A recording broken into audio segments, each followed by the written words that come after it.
Hello, good morning to all. Welcome to home education.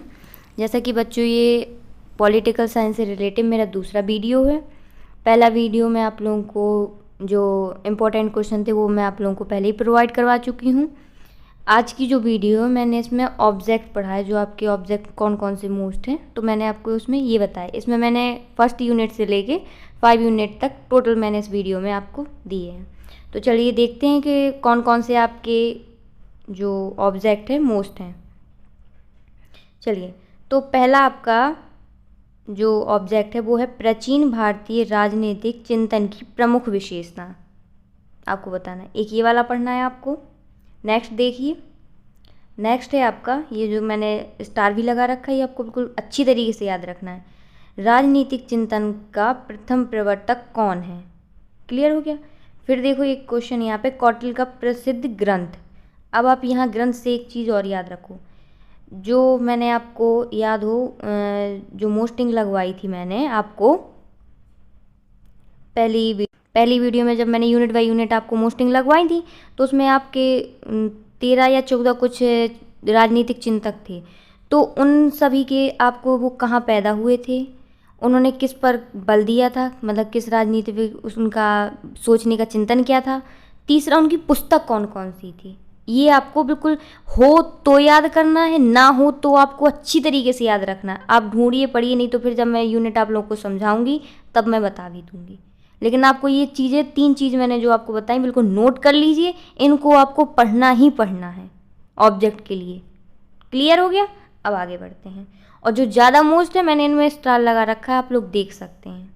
चलिए ये देखिए, नीचे क्वेश्चन है, राज्य का मंडल सिद्धांत देन। क्लियर है। चलिए, ये मैंने जो फर्स्ट ये वाली जो मैंने आपको ऑब्जेक्ट पढ़ा है, ये इसके आंसर लिख दिए है मैंने। क्लियर। अब देखते हैं सेकंड यूनिट के। सेकंड यूनिट में आपको पहला पढ़ना है प्लेटो का वास्तविक नाम। क्लियर। फिर ये देखिए, दूसरा है रिपब्लिक का सबसे महत्वपूर्ण विषय है, बताना है आपको। तीसरा है, किस विद्वान ने प्लेटो के आदर्श राज्य को सुबद्ध निरंकुशवाद की संज्ञा दी है। क्लियर है। फिर आगे क्वेश्चन है आपका, प्लेटो के अनुसार राज्य, आदर्श राज्य के गुण बताने हैं आपको। अरस्तु का जन्म, उनके गुरु कौन थे। याद हो, मैंने जब आपको पहली वीडियो पढ़ाई थी तो मैंने सभी के गुरु बताए थे आपको, देख लीजिएगा आप। फिर ये देखो, 7th में मैंने आपको ये 3 स्टार लगा के रखे। देखो ये आ गया ना, पुस्तक का नाम। मैंने आपको स्टार्ट में ही बता दिया था कि आपको पुस्तक, उनकी जगह का नाम आपको क्लियर याद रखने ही रखने, उसके किन किन चीज़ों पे उन्होंने बल दिया है। क्लियर हो गया। फिर आगे है आपका क्वेश्चन, जहाँ कानून का अंत होता है वहाँ अत्याचार प्रारंभ होता है, किसका कथन था। ये देखिए, ये है उसके आंसर। दिख रहा है आप लोगों को, तो ये देखना है। ये देखिए, हम पूरे कर ही दे रहा है आप लोगों के लिए। चलिए, तो आपको इनके पूरे पढ़ लेना है। एक भी इसके लगभग सभी मोस्ट थे, इसलिए मैंने पूरे आप लोगों को बता दिए। और इसके आप लोग ना बने तो इसके आंसर भी मैंने आपको दिए हैं, और कहीं दिक्कत हो तो आप लोग कमेंट बॉक्स में लिखते जाइए। क्लियर। चलिए, क्लियर है। तो मैंने आपको पहले बताया कि जो ज़्यादा मोस्ट है उसमें मैं स्टार लगाती जा रही, और पढ़ना वैसे आपको सभी है, लेकिन आपको ध्यान ज़्यादा किस चीज़ में देना है कि जो मैं ज़्यादा स्टार लगा रही हूँ उसमें। क्लियर हो गया। तो चलिए, नेक्स्ट आपकी 3rd यूनिट है। 3rd यूनिट में देखते हैं कौन कौन से मोस्ट हैं आपके। चलिए, ये देखो, पहला मैंने स्टार लगा रखा है, तो उसमें है कि अपने युग का शिशु या पुनर्जागरण का प्रतिनिधि किसे कहा गया है। क्लियर है। फिर देखो, सेकंड वाले मैंने टिक लगा रखा है, मैकाइवली के चिंतन का केंद्रीय तत्व। क्लियर है। फिर है, मैकाविया किस देश का नागरिक तथा निवासी था।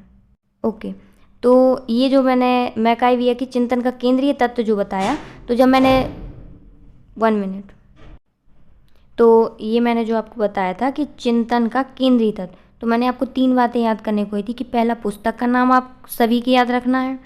फिर दूसरा, वो कहाँ के थे, किस जगह की थी, आपको वो याद रखना है। फिर उन्होंने किस किस चीज़ में बल दिया था, ये आपको याद रखना है। तो वही चीज़ ये पूछी गई कि उनका केंद्रीय तत्व। क्लियर हो गया। चलिए,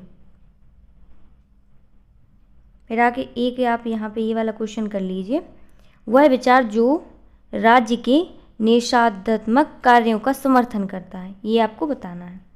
क्लियर हो गया। चलिए नेक्स्ट देखते हैं आपका क्या है। ये देखिए, इसमें मैंने देखो स्टार भी लगा रखा है कि ऑन लिबर्टी ग्रंथ किस विचारक का है। देखो वही बात निकली कि ग्रंथ मतलब पुस्तक, और उनके कहाँ के नाम थे और किस पर उन्होंने बल दिया। ये 3 चीज़ आपको सभी की याद रखनी है। क्लियर है। चलिए ये देखिए इसके आंसर है, आप लोग ना आंसर देखते जाइए। चलिए फिर है आपका 1 मिनट रुकिए, ये 4th यूनिट आपकी। तो पहला जो इम्पोर्टेंट है वो है आपके कार्ल मार्क्स का संबंधित निम्नांकित में से किससे है।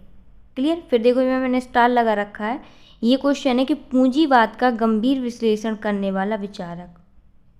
क्लियर है। अब देखते हैं आगे और कौन सा इम्पोर्टेंट है आपका।